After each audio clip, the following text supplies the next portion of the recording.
দই চিকেনের জন্য আমি এখানে 1 কেজি চিকেন নিয়ে নিয়েছি। চিকেনটাকে ধুয়ে পরিষ্কার করে নিয়েছি। আমি এটা প্রথমে আগে ম্যারিনেট করে নেব। খুব সামান্য উপকরণ দিয়েই আমি এটা ম্যারিনেট করে নেব। এখানে আমি 1 চামচ নুন দিয়ে দিলাম, আর 1/2 চামচ গোলমরিচ গুঁড়ো, আর 1 চামচ আদা রসুন পেস্ট। এটা আমি ভালো করে হাত দিয়ে মিক্সড করে নেব। হাত দিয়ে এটাকে ভালোভাবে মিক্স করে নিয়েছি। এটা আমি 30 মিনিট রেস্টে রেখে দেবো। আমি গ্যাসটা ধরিয়ে দিয়ে কড়াইটা বসিয়ে দিয়েছি। এবার আমি শুকনো কড়াইতে আমি 1 চামচ গোটা জিরে দিয়ে দেবো। আমি এই গোটা জিরেটা একটু ভেজে নেব। ভেজে আমি এটা গুঁড়ো করে নেব, ঠান্ডা করে তারপরে আমি গুঁড়ো করে নেব।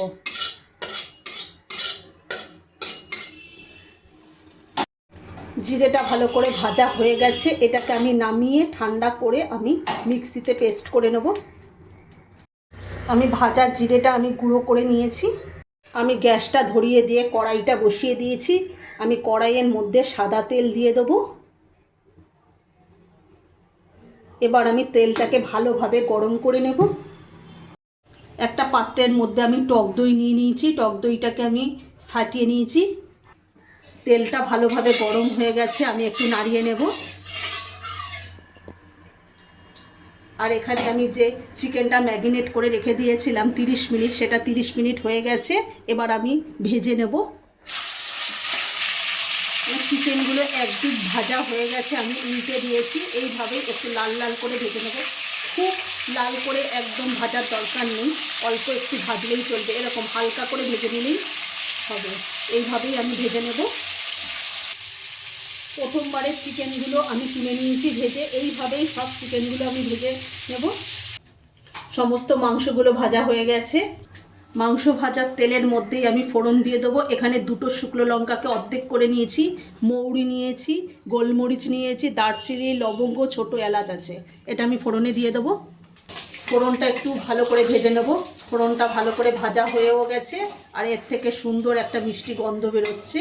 আর এখানে আমি 2টো মিডিয়াম সাইজের পেঁয়াজকে আমি ছোটো ছোটো এরকম টুকরো করে রেখেছি কেটে, সেটা আমি দিয়ে দেবো তেলের মধ্যে।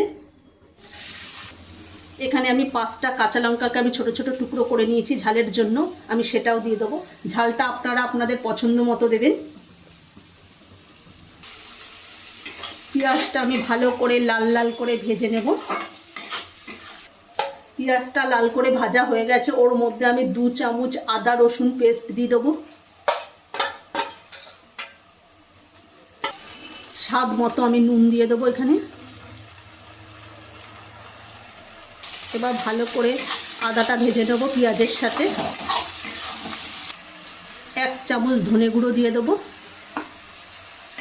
ধনে গুঁড়োটা দিয়েও আবার ভালো করে পেঁয়াজ আর আদাটাকে ভেজে নেব। যত ভাজবো যতক্ষণ না আদার কাঁচা গন্ধটা চলে যায় ততক্ষণ আমি ভেজে নেব। আদার কাঁচা গন্ধটা চলে গেছে মশলা থেকে। এবার আমি যে চিকেনটা ভেজে রেখে দিয়েছিলাম সেটা আমি কড়াইতে দিয়ে দেবো। মশলার সাথে চিকেনটা ভালোভাবে কষিয়ে নেব।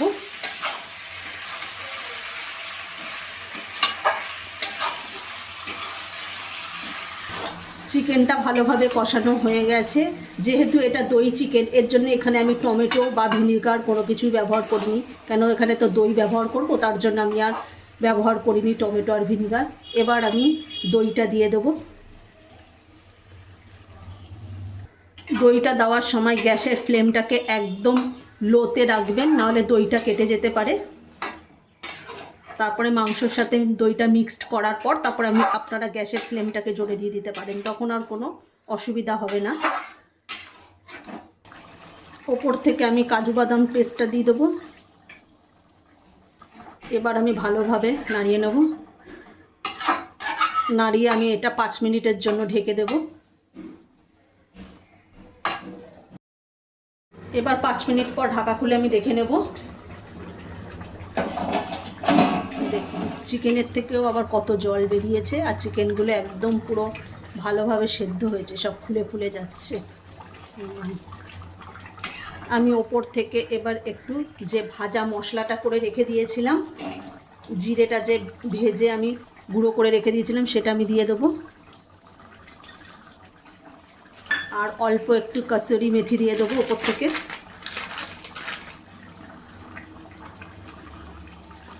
আপনারা চাইলে একটু ধনেপাতা কুচিও দিতে পারেন, কিন্তু আমার কাছে এই মুহূর্তে ধনেপাতা কুচি নেই, তাই আমি দিলাম না। আপনারা একটু ধনেপাতা কুচিও দিতে পারেন। দেখুন কত সুন্দর হয়েছে।